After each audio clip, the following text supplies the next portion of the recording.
Uh, Hello everyone, MarcusWolfe here, welcoming you all back to another episode of Phoenix Wright Ace Attorney Trials and Tribulations. Sorry for the hesitation there. It was taking a long time for this text to load, and I'm like, uh-oh, did the game freeze? Do I have to not talk? And it's like, it's like, okay, let's talk. Last we left off, we had a kind of a twist, something that hasn't been seen in the previous cases. We finished the grand larceny trial of Master Mosk, where Ron Delight is not Master Mosk. Although he seemed quite adamant that he was. It's like, please don't throw this monkey wrench at us. Unfortunately, by proving that he was at KB Security at the time the theft was happening, we kind of put him at the scene of another crime, a murder. Yeah, things are not going so well. So let's go ahead and, see how pissed off the world is at us for doing this. I'm glad we found the urn and all, but poor Mr. Delight got arrested again. Well, supposedly Mr. Delight was in the CEO's office when the murder happened. No way, Jose! I don't buy it! But the one who proved that Mr. Delight was there was Mr. Nick. At least from what I understand. Well, looks like you did too good a job this time, Nick. Why don't we just get started at looking into this, KB security murder, I think I'm gonna head back to Crane Village for a while, if that's alright. Sure, but why, Pearly?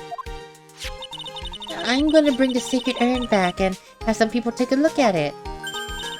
Oh, well that's a good idea.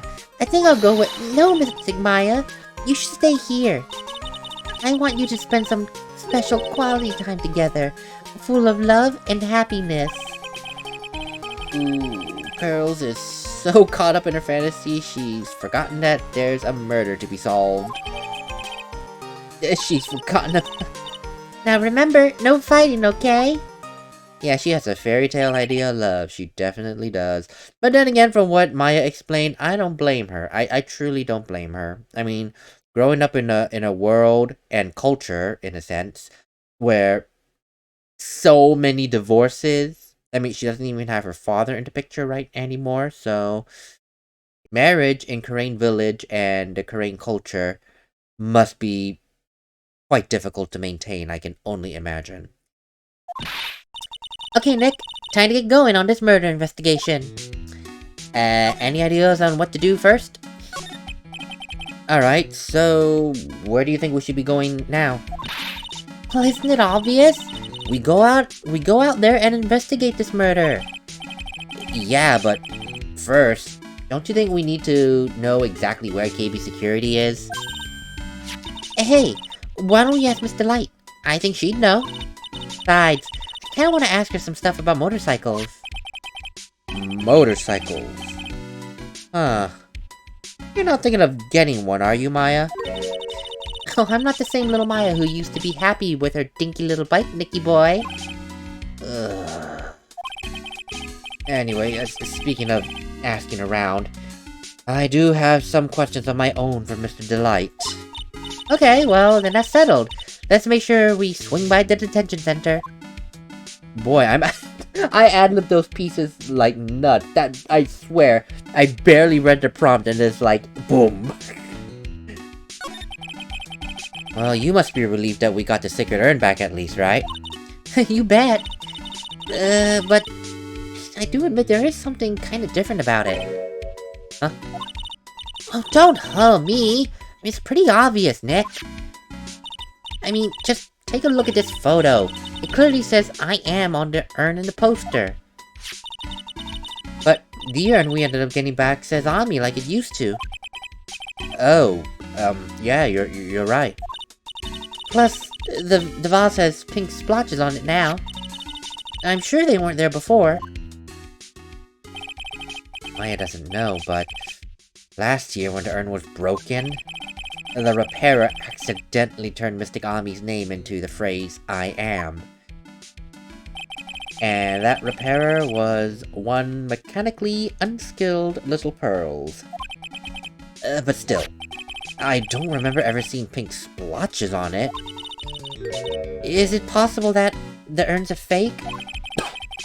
Well, I'm sure Pearls will find out about it once she gets back to Korean Village. Yeah, I suppose. Though, now that I think about it, Maya hasn't been back to the village in a while. So, I guess people still go to Korean Village for their training, right? Yep. If you want to become a spirit medium, you need to undergo severe training. So, why haven't you been back lately for your training?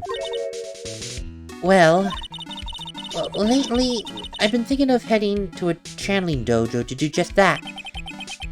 A channeling dojo. Whatever it is, sounds kind of serious. Well, if you're gonna train, you have to be serious. Otherwise, real tragedies can happen. Is what happened last year still bothering you? That murder in her village, it happened because the power of channeling was misused. When a medium uses the Karain technique, she temporarily loses her own will. So when an especially strong spirit is summoned, the spirit medium can get taken over and be forced to commit terrible crimes, right? And what's worse, in those cases, the spirit medium has no recollection of anything that happened.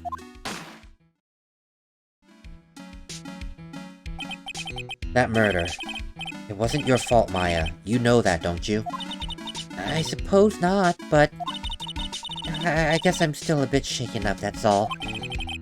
Sounds like being a Master Karain's gonna be a heavy responsibility. I mean, Morgan chose to enact this family war. She chose to do that last year.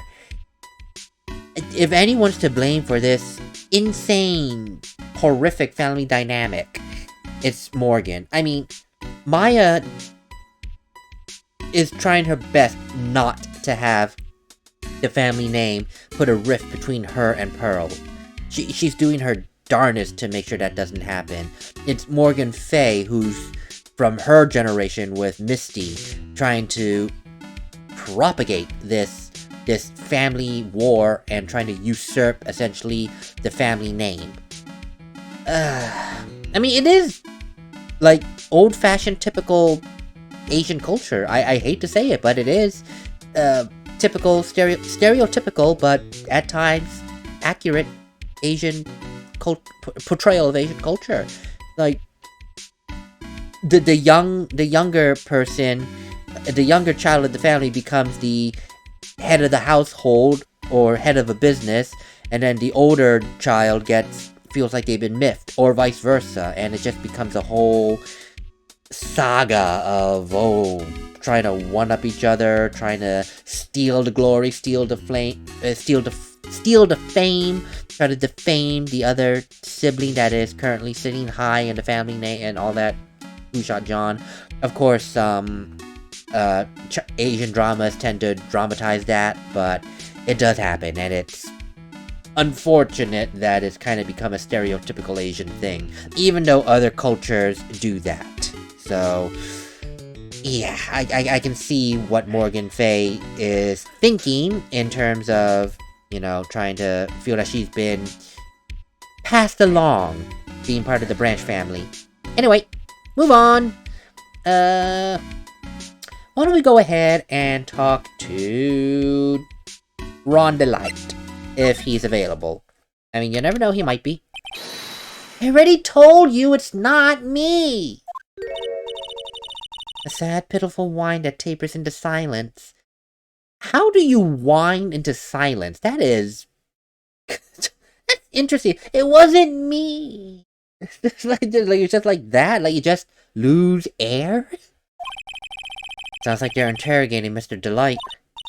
Man, we don't have enough time as it is. I know. I guess the police are just going crazy like we are. Yesterday, they thought he was a thief. Now they got a murder case on their hands. Yeah, I guess you're right. That guard over there looks a bit on edge, too. Come on. We'll just have to come back later. Okay, let's go check out some other place, Nick. Sure. Sounds great.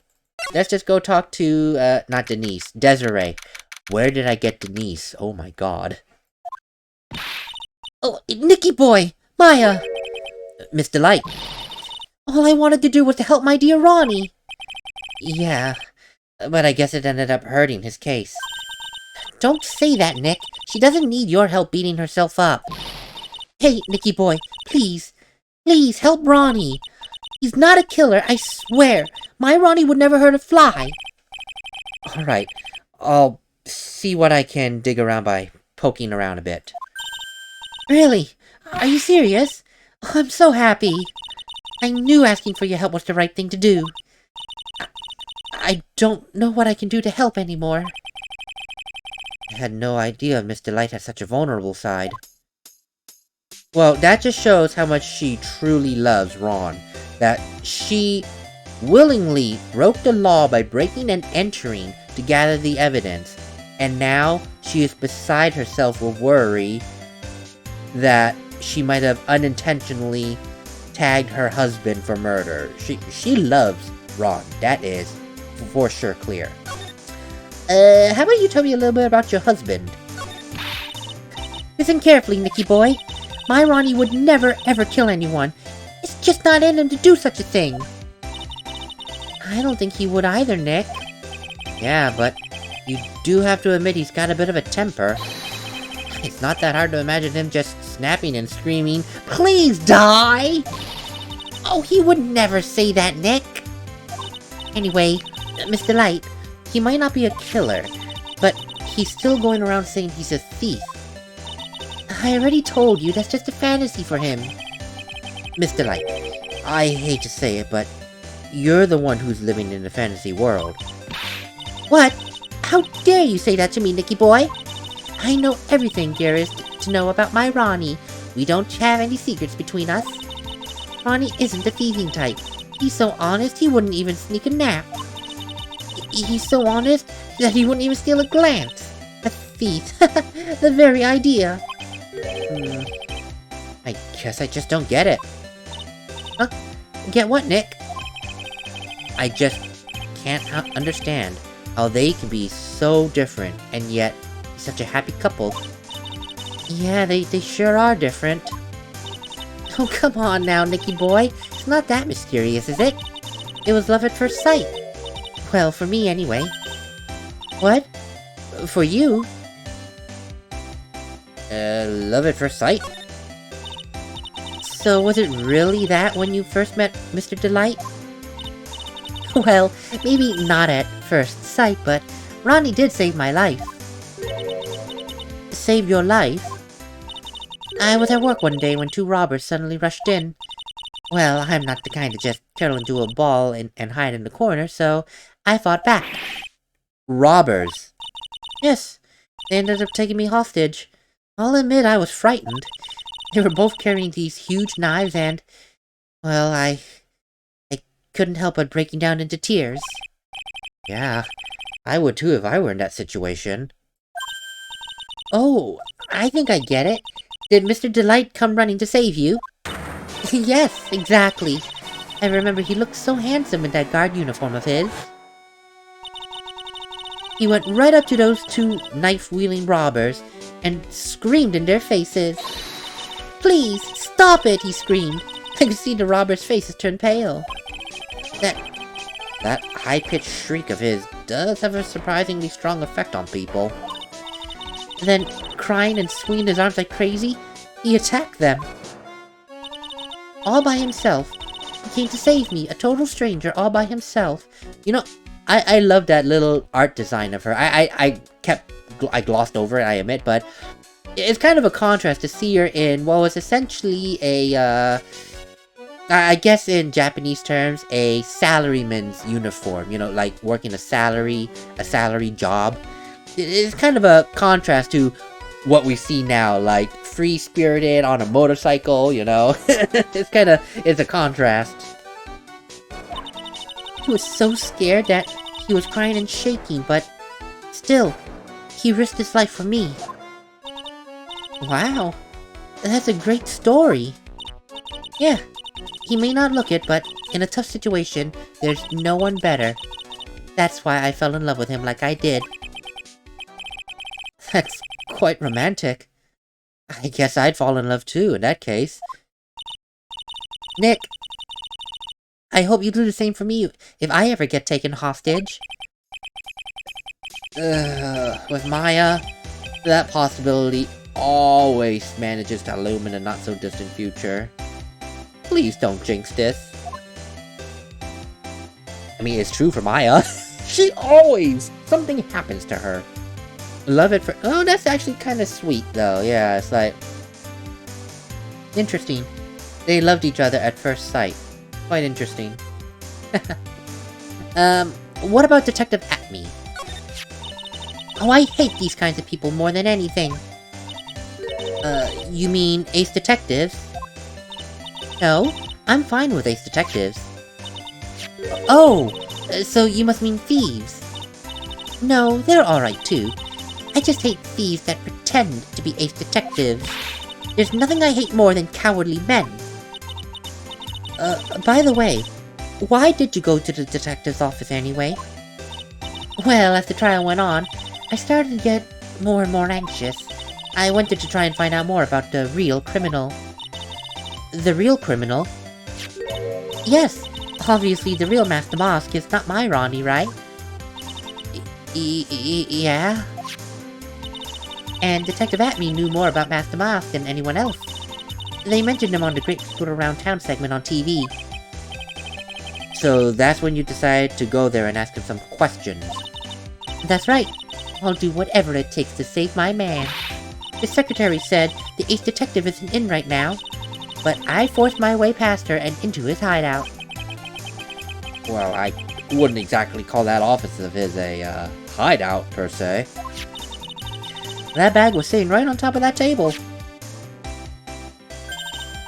Oh yeah, we saw that there yesterday too. There's nothing lower than someone who would try to pin a crime on someone else. No, that is very true. There's nothing lower than that. It's like try to escape your responsibilities by shifting it onto someone else. That is... admittedly, that is... quite low. KB Security.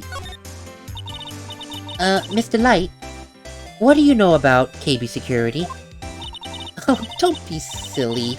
Of course, what do I know about KB Security? That's where my Ronnie works. So, she thinks he still works there, huh?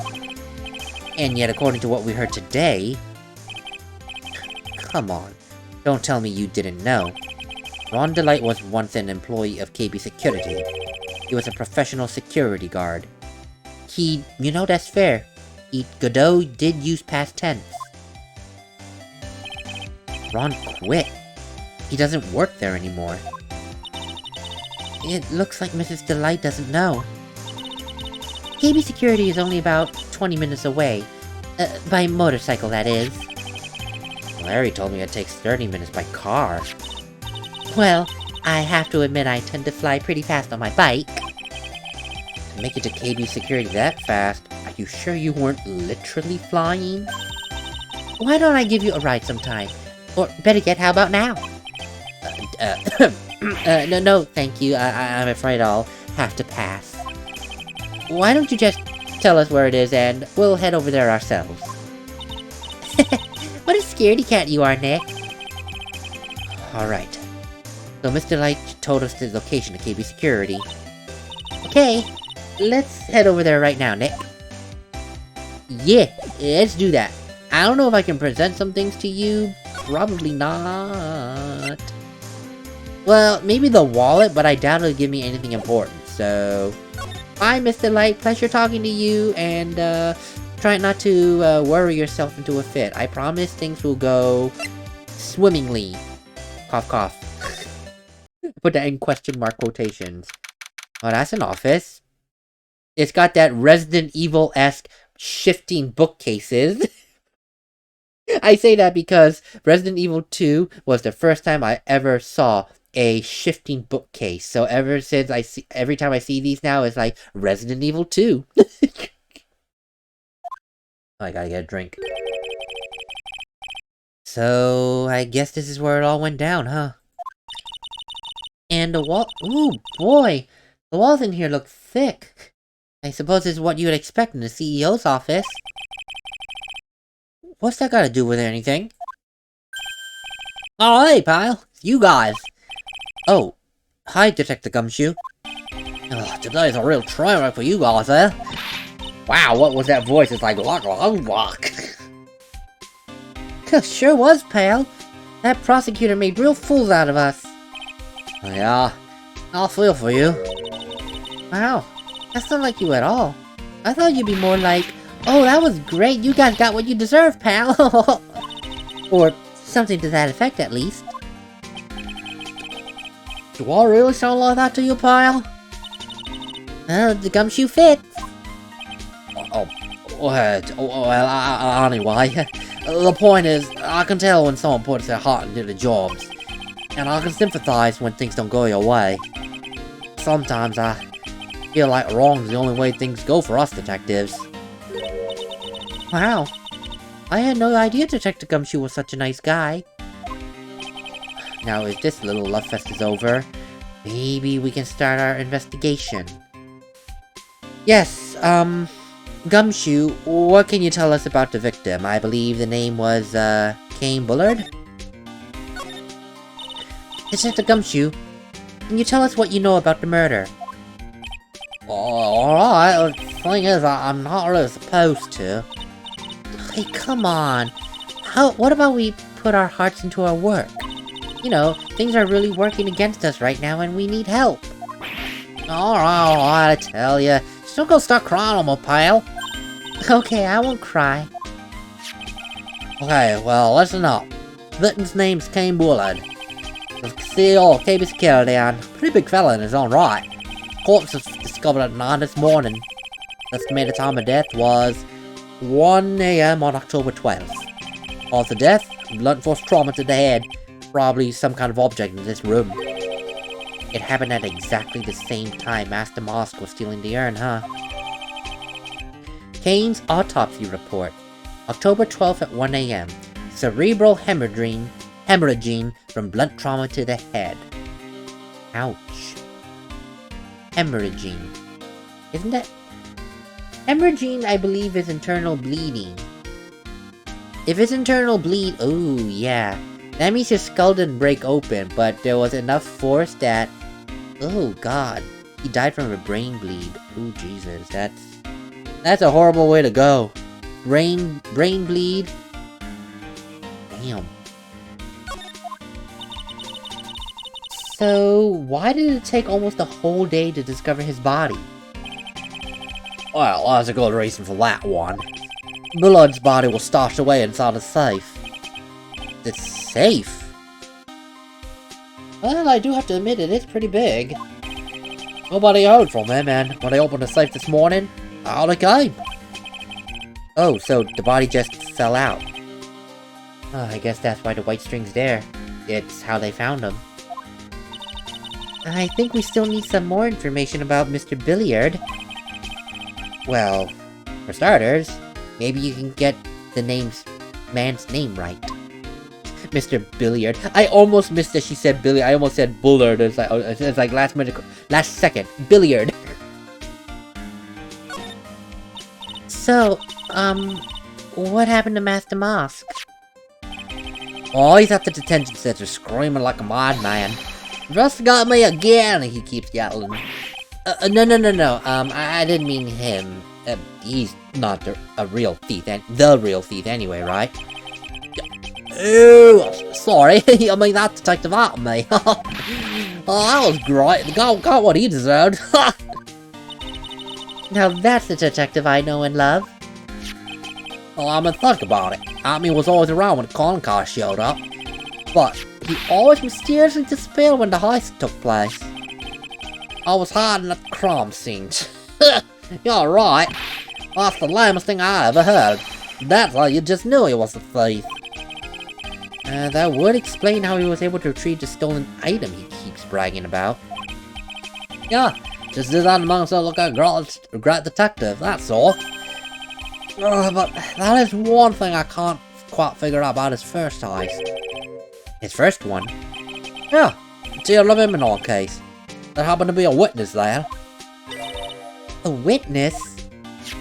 Oh, yeah. I'll save the newspaper clipping from then. And since the thief's already under arrest, you guys can keep it. A witness? Hey, wait a minute. This guard in the picture, haven't I seen him somewhere before? Headline: Stolen the Gem and a Thief. Pretty small, so it's kind of hard to see, but now that she mentions it. An article on Mask the Mosque's first heist. No, that's not what I meant. I wanted to look at the picture again. Where is that article? The precious gem, the tear of Emanon, priceless. So the tear, well, I suppose it makes sense it's a tear of Emanon is blue. Although I gotta wonder, when the creators made this, did they happen to get inspiration from James Cameron, the Titanic? The blue gem that was on the boat that the treasure hunter at the beginning of the movie was looking for? Did they get inspiration for this gem from that? I can't help but wonder. I can't help. Anyway, yeah, let's get out of here. I cannot see who is in that picture. I don't know how Maya can say, he looks familiar. I have no idea who that is. I truly don't. I can't see a facial feature. Anyway, Prosecutor Godot. Oh, that prosecutor. You know, that Godot guy, I really don't like him. The way he used our own evidence to do that to Mr. Delight. Yeah, I think he did that way just because he knew it hurt more. That's what my gut tells me anyway. So, who exactly is that Java-addicted masked maniac? Prosecutor Godot? Yeah, quite an enigma, eh? Thing is, pal, I haven't even heard of the guy before. Just showed up one day at the prosecutor's office. Literally came out of nowhere. That's right. He did say this was his first case. Oh, it's true. According to the records, anyway. But no way he's an amateur. He's a nice man in court. A maverick that gives me goosebumps. Goosebumps? You? Ah, yeah. I knew something was off about him, so I decided to do a little bit of asking around. Nobody to talk to me. I'll just turn the other way. Poor Detective Gumshoe. I had no idea you were that unpopular. No, that's not what I meant. That Godot guy certainly acts like he knows me. At the very least, he has a grudge. I get the feeling he's hiding some kind of dark secret.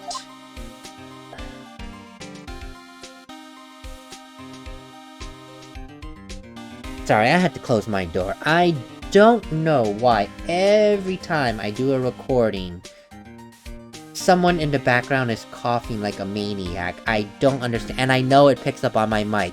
And it's very annoying because I can't cut it out of my mic. Oh, God. I mean, perfect timing, right? you can't help that. Anyway, can I ask a little bit about this picture? Newspaper clipping, sorry. No, that's not what I wanted to do. Get out of here. Oh, this is the first heist. I guess I underestimated him. I was sure I was gonna get him, so I was careless and lost the info on the witness. By witness, do you mean the guard in this photo? Yeah, he and the detective worked together to try to catch him off the mosque. But he got away anyway, right? My God. What's the weirdest feeling I've seen him around lately? Well, that might be the game's unsubtle way of telling me I should know who it is. By specifically saying guard, I just realized. Is that Ron? Is Ron the witness from the first heist? I mean, if it ends up being the case, then okay, but that'd be a very odd coinky-dink. It really would be. How about the autopsy? Detective Gumshoe, about this right here. Sorry. Hard to believe, but it's the limit to how much my brain can hold, pal. Got 2 ears and 2 eyes, but only one brain. I can see your eyes and ears, but the jury is still out on the brain. Oh god, Nick! Nick! Hey Nick, if you have something to say, just come out and say it. I know, that was like rude, dude! That was so kind of uncalled for. Let's examine the office a little bit. Let's go for the obvious. This rope. You think it fell out of the safe when it was open? No, Maya, I don't think so. So you mean... Yes. I think this shows where and how the corpse was lying. You mean... the victim... he was killed by being crushed by the safe door? She can't be serious, can she? Maya. No. No, girl. Oh gosh, Maya. Ew. Think about it. A dead guy was laying in that safe all night long. Ah. Oh, by the way, don't bother asking about fingerprints. No more now, they. Well, somebody opened the safe on the night of the crime, right? Yeah. So? Well, if Mr. Bullard's body was hidden in there, then it must mean that it was opened by either the killer or the victim himself. It makes sense, right? Yeah, I guess so. Oh, I got some bad news for you there, pal. You ready? Okay. Shoot. Opening his baby's no piece of cake. There's only a few people who know how to open this safe, pal. Okay, and? Everyone that knows how to open the safe had airtight alibis. I checked. Everyone, of course, except one. I think I'm gonna regret asking this. But who? Former security chief, Ron DeLight. What? Ron DeLight was a security chief? Ron? So, in that position, he knew how to open the safe. Ah, it's all for rain on your pie there, pal. Huh. So he was chief of security. Oh, wow! Look at that framed photo. It's huge. Tall mountains rising majestically against a dark and cloudy sky. And there's a title written on the bottom of the photo. The greatest sunrise of my life. This is it? This was his best sunrise? Either this guy didn't get out much, or he had really rotten luck with the weather. Well, maybe if he lived a little longer, he would have seen some better days. You know what? I just realized, I never looked at the profile for Kane Bullard. I'm pretty sure he exists now, right? Yes, he does. Oh, middle-aged, so still young. Wow, that's unfortunate. Kane Bullard, CEO of KB Security. His body was found inside his safe. Damn. So he didn't suffocate in there, he died from a brain bleed. Ugh. What is this button? Is it gonna rain down fire and brimstone upon us?